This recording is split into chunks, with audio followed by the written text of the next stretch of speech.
God can forgive everybody else, why can't he forgive me? God can forgive you. I can't. Tyler! Is there a hurt in your life that feels impossible to forgive? A memory that still has teeth? We carry these wounds. They become a heavy weight, a debt of anger that only grows over time. The Bible's command is clear: forgive. But the human heart is complicated. It screams for justice even as our faith calls us to grace. How do you obey that command when the pain is still so loud? Often the answer we need is found inside a story. Today, we are exploring 7 powerful films. These are stories of ordinary people ambushed by extraordinary pain. They stand face to face with the monsters of racism, murder, abuse, and profound loss. We will walk with them on their agonizing journey toward forgiveness. We will see how their faith became a light in the darkest of places, revealing a freedom they never thought possible. These films give us a blueprint. They show us how.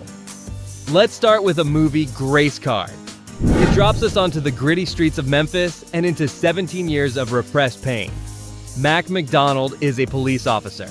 His life is shattered the day a speeding criminal killed his young son. The driver was African American. Mac carries grief for his lost child and a crushing guilt. He was the one who told his son to keep trying to ride his new bike that day. That one horrific moment planted a seed of bitterness in his heart, and for 17 years, he watered it with rage. The poison seeps into everything in his life. He lashes out at his wife, Sarah, who desperately seeks counseling to save their family. He punishes his surviving son, Blake, with emotional neglect, pushing the boy toward crime and drugs.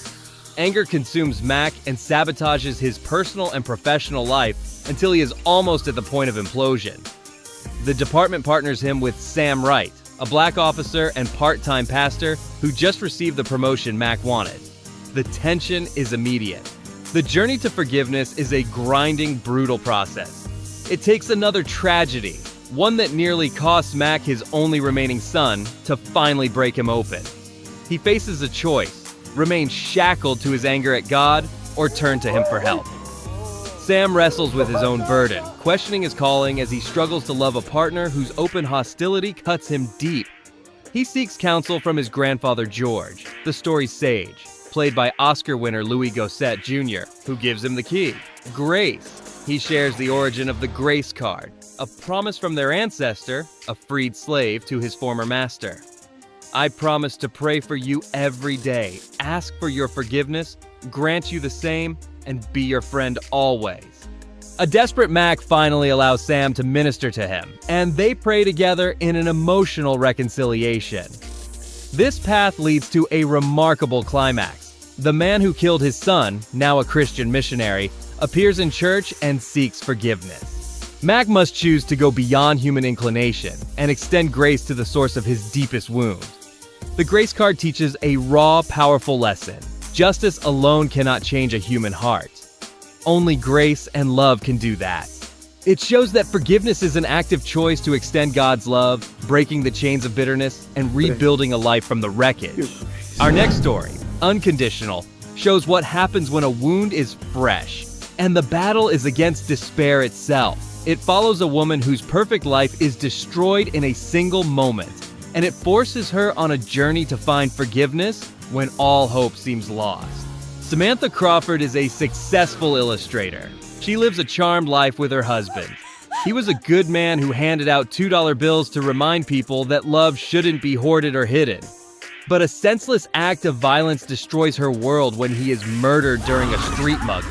The tragedy consumes her. Sorrow and a loss of faith send her spiraling until she finds herself in a rainy alley with a gun under her chin, ready to take her own life. But there comes an interruption. Just as she prepares to end her life, a car strikes a young girl named Keisha nearby.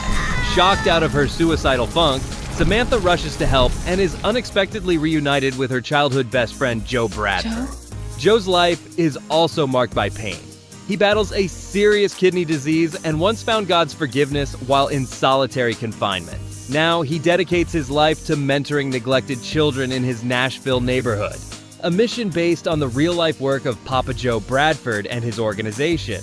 Joe gently pulls Samantha into his world of serving others, assuring the kids they are never alone.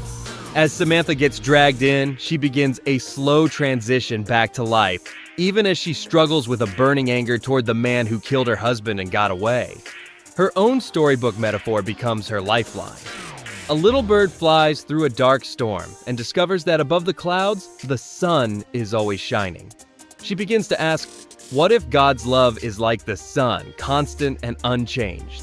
Unconditional reveals a profound truth. The path to healing our own deepest wounds can be found by pouring God's unconditional love into the wounds of others. It teaches that bitterness and revenge destroy, but selfless love brings forgiveness, reconciliation, and makes us whole again. Our next movie, October Baby, explores a different path to wholeness. It asks a powerful question. How do you forgive someone for a choice that was made before you took your first breath? This is a story about a young woman who discovers her entire life is built on a secret, and the truth sends her searching for an identity she never knew she lost.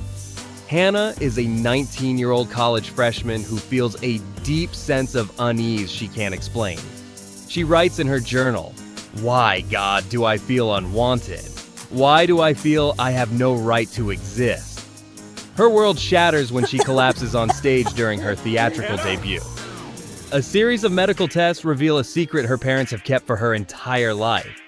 She was adopted after a failed abortion attempt. Her chronic health issues are all a result of that trauma. Bewildered and angry, she feels her whole life is a lie. Against the wishes of her loving but overprotective father, she joins her friend Jason on a spring break road trip to find her birth mother. Her search leads her to a nurse who assisted in the procedure. The nurse, haunted by her past, reveals a horrifying detail. Hannah was a twin and her brother died during the attempt. After seeing Hannah survive, the nurse quit her job at the clinic. Hannah eventually finds her birth mother, now a successful lawyer with a new family, only to be rejected a second time as the woman literally walks away from her. Heartbroken, Hannah wanders into a Catholic cathedral and confesses to a priest, "I can't figure out how to let go of the fact that I feel hatred for myself and others." She is angry at her birth mother for the rejection and her adoptive parents for the secret. The priest offers her a path forward, quoting the Apostle Paul, "In Christ, you're forgiven. Because you're forgiven, you have the power to forgive. Hatred is a burden you no longer need to carry." October Baby's lesson on forgiveness is profound. It teaches that true freedom comes from releasing the bitterness we carry. Forgiveness is a conscious choice, empowered by faith that allows us to reconcile with our parents, our past, and ourselves, and finally embrace the beautiful life we were always meant to live. Next film explores an even more difficult path, forgiving a father you know all too well for a lifetime of abuse. This is the true story behind the most popular Christian song ever written, a story that proves the deepest pain can lead to the most beautiful redemption. Yes, you guessed it. A movie I can only imagine. Bart Millard's childhood in Greenville, Texas, is a landscape of fear. His father, Arthur, is a man whose own broken dreams of a football career have twisted him into a monster. He tells his son, "Dreams don't pay the bills," and then burns Bart's imaginative creations in a trash fire. Bart tries desperately to earn his father's approval by playing football, but a terrible tackle breaks both his legs, ending that dream forever. The abuse is relentless. Arthur smashes plates over Bart's head and beats him so badly he has to sleep on his stomach. Eventually, Bart's mother can't take it anymore and leaves. She abandons her son to the man who growls more than he speaks. Bart escapes into music, leaving home to become the lead singer of a band called Mercy Me. But his father's poisonous words echo in his mind. "You're not good enough, Bart. You're not." When a creative crisis hits, his manager encourages him to return home and confront his past. He returns expecting a monster, but instead finds his father dying of cancer, a man radically changed. Arthur has found Jesus, partly by listening to Bart's own Christian music on the radio and reading the Bible multiple times. Forgiveness does not come easy. In a heart-wrenching confrontation, Arthur asks his son, "If God can forgive everybody else, why can't he forgive me?" Bart bitterly responds, "God can forgive you." I can't. But after that rejection, Bart chooses to forgive and spends time caring for the man who tormented him. In a remarkable final blessing, Arthur gives Bart his life savings and tells him, "Chase your dream, and I want you to catch it." This painful, redeemed relationship becomes the direct inspiration for the song, "I Can Only Imagine," a song about his dad meeting Jesus. This film shows how God's grace can transform the most broken person. It's a powerful story of reconciliation, best summed up by Bart Millard himself. "I saw God transform him from a man that I hated into the man I wanted to become." Forgiving another person is a monumental task of faith, but forgiving God? That is a crisis of the soul. Our next film plunges us into that crisis, into the heart of a grief so profound it puts God himself on trial. This is The Shack, a story about a man who walks into the place of his greatest pain to find an answer he never expected. Mac Phillips has built a happy life, overcoming the scars of a childhood marred by a drunken, abusive father. A past so dark it's implied Mac poisoned the man as a teen before running away. But that new life implodes during a family camping trip. While Mac rescues his 2 older children from a canoeing mishap, his youngest daughter, Missy, is abducted. The police track the killer to a dilapidated shack, but all they find is Missy's torn, bloody dress. The tragedy plunges Mac and his family into a period they call the Great Sadness. His faith is shipwrecked and his heart is consumed by rage and his own debilitating guilt. One day, a mysterious note appears in his mailbox, inviting him back to that same shack for the weekend, signed Papa, his wife's personal name for God. Armed and angry, Mac goes, expecting to confront the killer. Instead, the shack transforms into a beautiful home, and he meets the Holy Trinity in human form. God the Father, or Papa, appears as a warm African-American woman, explaining that Mac isn't ready to deal with a fatherly God yet.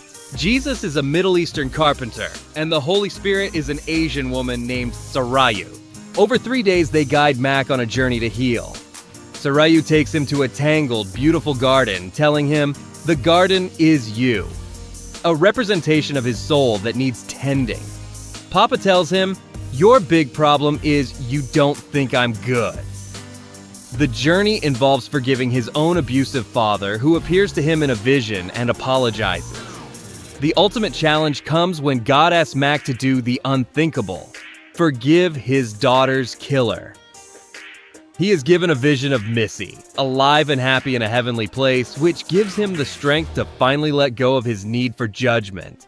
The Shack teaches that we build a prison out of our own pain, and only forgiveness can set us free. It's about letting go of our right to be the judge and choosing to trust in God's goodness, even when we cannot possibly understand his ways. Our next film throws a man of faith into the loudest, most violent crucible imaginable: the hell of war. This is the true story of a soldier who refused to carry a gun, a man who had to forgive his own comrades before he could save them. This is Hacksaw Ridge. The Battle of Okinawa is hell on earth. Bodies litter the smoking ground, and death rules the landscape known as Hacksaw Ridge. Into this carnage walks Desmond Doss, a combat medic who carries no gun. As a devout Seventh-day Adventist, he promised God he would never take a life, a conviction forged after nearly killing his brother as a boy, and later wresting a gun from his abusive, alcoholic father. He enlists to save lives, not take them. His own army views his stance as cowardice. In basic training, he becomes a pariah, ridiculed by his superiors and beaten by his fellow soldiers for his refusal to handle a rifle. They try to discharge him for psychiatric reasons, but he refuses to compromise his beliefs. This is his first act of forgiveness, to endure the hatred of the very men he has sworn to save. He tells his commander, "With the world so set on tearing itself apart, it don't seem like such a bad thing to me to put a little bit of it back together." On Hacksaw Ridge, his conviction is tested by fire. When the American forces are driven back in a bloody retreat, leaving dozens of wounded soldiers to die, Desmond stays behind. Armed only with his faith and bandages, he runs back into the slaughter. Dodging bullets and explosions, he finds the wounded, treats them, and drags them to the edge of a cliff, lowering them to safety by rope. After each man is saved, he prays, "Please, Lord, let me get one more." He goes back again and again, saving 75 men, including some of his former tormentors. His courage is so miraculous that his captain, who once tried to have him court-martialed, refuses to launch the next assault until Desmond has finished his prayers. Hacksaw Ridge is a brutal, unflinching look at war that reveals a profound lesson on forgiveness. Desmond's story shows that true strength is not in the power to destroy, but in the conviction to save.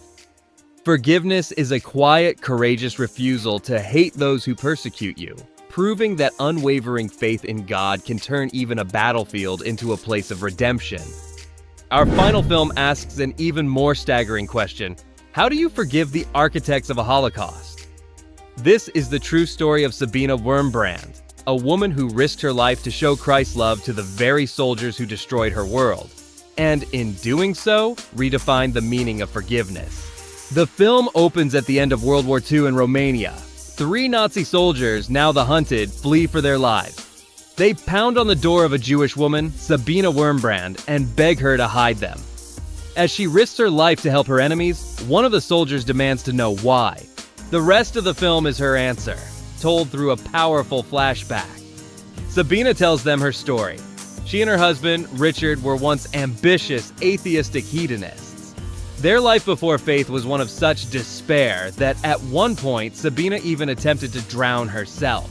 She explains how they converted to Christianity in 1938, a decision that would define their lives. When the Nazis invaded, they murdered Sabina's entire family. Yet, in the face of this unimaginable evil, Sabina and Richard, as equal partners in their faith, made a radical choice: to forgive and love the Nazi soldiers they encountered. This was not a passive feeling, but an active, dangerous mission. Sabina explains that her willingness to forgive comes from one simple truth: she was first forgiven by God. This conviction shapes her entire life. After the Nazis fall, the communists rise, and her persecution continues. For continuing her underground missionary work, she is imprisoned and subjected to forced labor for 3 years. Her husband, Richard, is imprisoned and tortured for 14 years. Still, their choice to love their enemies never wavers. Their incredible journey of faith would eventually lead them to co-found the Voice of the Martyrs, an organization that supports persecuted Christians across the globe. Sabina shows us a faith that transcends human understanding. It redefines the very concept of forgiveness, showing it as a radical act of love in the face of evil. It teaches that the command to love your enemies is absolute. It's a powerful force that can turn a victim into a tool of God's grace, offering it to the very people who showed none of it. We walked with a bitter cop in Memphis and a grieving father who met God. We saw a soldier save his enemies and a woman forgive a Holocaust. Stories that reveal a profound truth. Faith empowers a person to forgive. The act of forgiveness breaks the chains of pain. Yes, the journey is hard, but the freedom it brings is real. The people in these films confronted their deepest wounds. They chose to reflect the grace they had received. Through that choice, they found healing. Did you like it? Then why not giving it a like? That single click helps this message of forgiveness find people who are searching for hope. And if there is anything in this video you especially like or didn't, comment below. Share your thoughts with us. We would like to hear from you. If you're ready for the next story, we think we know which one it should be. Every story holds a lesson God wants us to hear, and we believe this next one has a message waiting specifically for you.